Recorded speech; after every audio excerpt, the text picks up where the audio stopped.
Irregular show. How you guys doing? It's your boy Sleepy Melbourne here. I'm not here with a chapter review, and I'm here with a co-host. Yeah, I'm just Charles. Just Charles is in the building, and we're here to talk to you still about Tower of God, because that's what this show is about, Tower of God. But we're going to do a little more informational videos. Our boy Charles will be holding me down with some of these videos.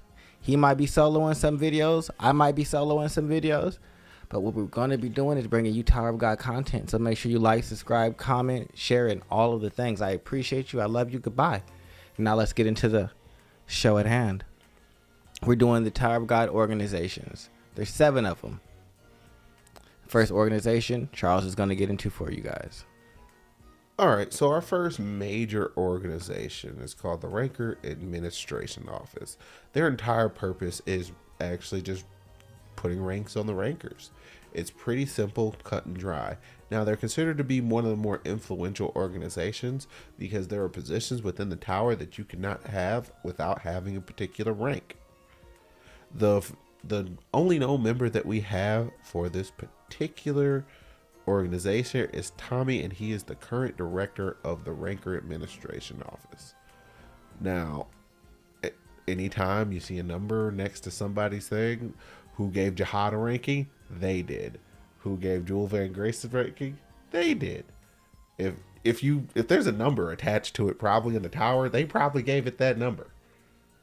So they are the ultimate number counting people in the entirety of the tower. Fear them. All right. Next, we have the Research Association. Or we could just say Goose Dogs Association, because realistically, the male family members, they go into this association or they get kicked out the family, which is wild. But it's also considered on par with the chosen children of the Coon family, which, if you're not familiar with that, that's something we'll get into in another video. But just know it's a very elite group of the 10 Grey family's children and who they've decided to select. But inside of the Research Association, they conduct just a lot of secret research because Gustav doesn't really share. He creates stuff. He kind of works with the workshop occasionally. Like I said, some of the known members is Gustang. Lightpin is the vice captain or vice president of the association. And we don't really know how you get selected for the association. But I would assume where we're currently at in story that we all know who he is and we hate him. But I'll move on to the workshop. All right. Well, I'm here to talk to you guys about the workshop, also called the Creation Room, the Blacksmith, the Factory, the Gong Bang. It's an organization that's founded by the Great Father Mazareth. According to Mazareth, it also exists outside of the tower, but no one knows its origin. The ultimate ambition of the workshop is to find order and reason to all creation in the world. By doing so, to know how to recreate all such creation, and with that become a god of all creation. And you know what? You can never say that anybody inside the Tower of God is ever short on ambition. Because in order to climb that tower, you got to be ambitious. Now, there are some major ranks inside of this organization. You have the Great Father, who is the leader, or who I believe is the leader, right? The Great Father is the leader. Fathers, great teachers, and then I believe there's one more rank below teacher. I think it's like Disciples. Disciples, there we go. Known members. Father, who is one of the tower's lords, Flux. Known great teachers, Max, Mayan, Mad, and May. Each of them are artificial life forms created by Mazareth. Okay. So, we're going to get into my favorite group, Fug. And I'm sure it's all of y'all favorites groups too. Like, Fug has a lot of the most interesting members that we've been able to actually see. Where I'm sure the 10 Great Families have some pretty interesting people inside of them. But all of them are kind of like copies of their parent, for lack of a better term. And so it's like, we kind of know what you're ultimately about. But with Fug, they're the mystery. They're the group in the shadows. Are they really a mystery though? They are. And they are headed by Grace Marche Lusek. He's the founder. Also, he was the warlord up under V, one of the great explorers that climbed the tower with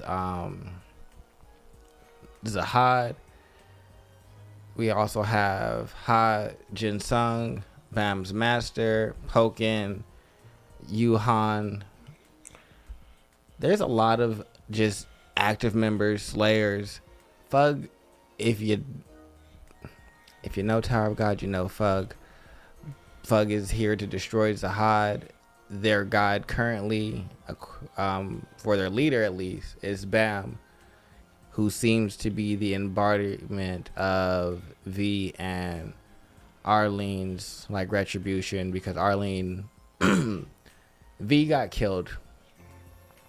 Well, V didn't have immortality, and so he killed himself, and now we have this whole situation where Bam might be the dead child that was brought back together by some spell, and it's trying to head with Fug to take over, not even take over the tower, but just get rid of Zahad and stop this nonsense that's happening. And I think that that's exactly where we need to be. I mean, it is really a lot of nonsense if you look at it in the longer sort of things, because this is quintessentially a lot of people who are in their feelings about a particular situation, and they're just like, no, you can't time to climb the tower anymore because I'm sad.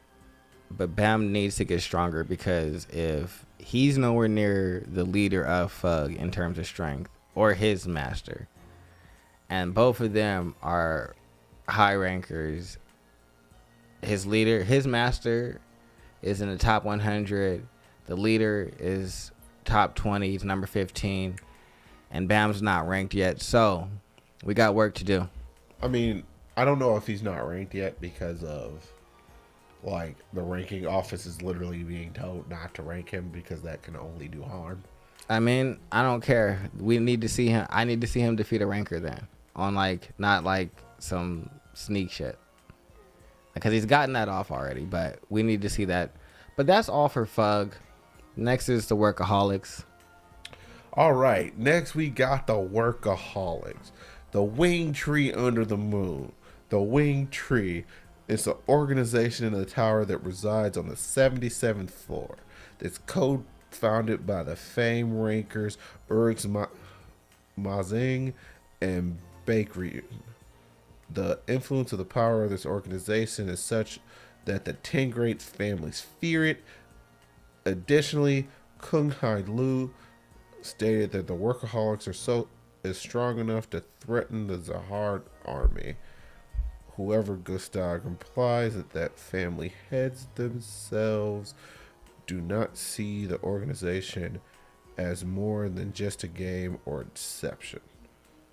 Now, I guess the big question for them is always going to be, are they a real organization, and are they just a bunch of people? Or are they just like a game? Is it a shell game? Is it just Fug hiding out on higher floors?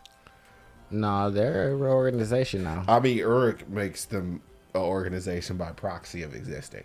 Oh no, they're here now. I mean, in story. I've never actually doubted them actually being a thing. Yeah, no. This is the heads of the 10 great families because they're a bunch of scaredy cats. So they're here now. Making some noise. What Workaholic is currently doing, they had a little skirmish with the leader of Fug, Urek, and the leader fought. Urek used about 30% of his power.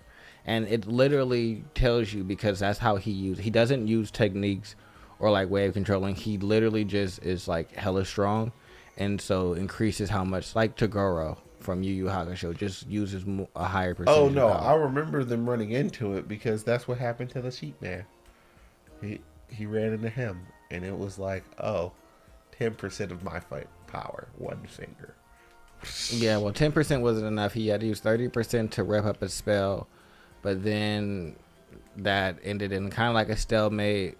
But That doesn't count as a stalemate if you only use 30% of your power. Grace said that his goal. Urek was trying to stop Grace and the rest of Fug from interfering in this war that's about to happen between the 10 Grey families, because he doesn't want them to die. He doesn't want Fug to die? He doesn't want the 10 Grey heads to die just yet. Oh, because he probably wants to do it. I don't know. He's keeping... I think that the Workaholics are kind of playing the same game that Shanks is playing in One Piece. We're trying to keep the world balanced, but also like straighten up some other shit around here, since we have the ability and power. All right, so that means they're the kind of we can fix this from the inside type of deal. Yeah, but like the current system doesn't need to be completely or totally torn down. Where Fug is, we tear it all down, burn it down, and then pee on the asses if we can. Yes. And then bury the asses and set them on fire. Very much so. So that's the difference inside of the two groups, realistically. Even though Bamba seems like it's going to supersede that, and it's not really going to be about destruction of the tower. It's just going to be like, they don't want to destroy the tower. They want to kill Zahad. It's very much get rid of Zahad. Yeah, but getting rid of Zahad is he's the impetus for the entire structure of the thing, and that's not the tower. Not the tower, but the current structure. Oh yeah, they want to get that. So, and that's something that we're actually going to explain inside a video sooner or later, because I looked at the way Zahad's organization worked, and there was no reasonable way of explaining it inside of a reasonable amount of sentences. But the last organization and the most powerful organization, it's small, it's unofficial, and it's located on the 20th floor. The Chicken Love Club. Known members, August and Mule Love. Spicy or fried? You let us know in the comment section. Goodbye. Bye-bye.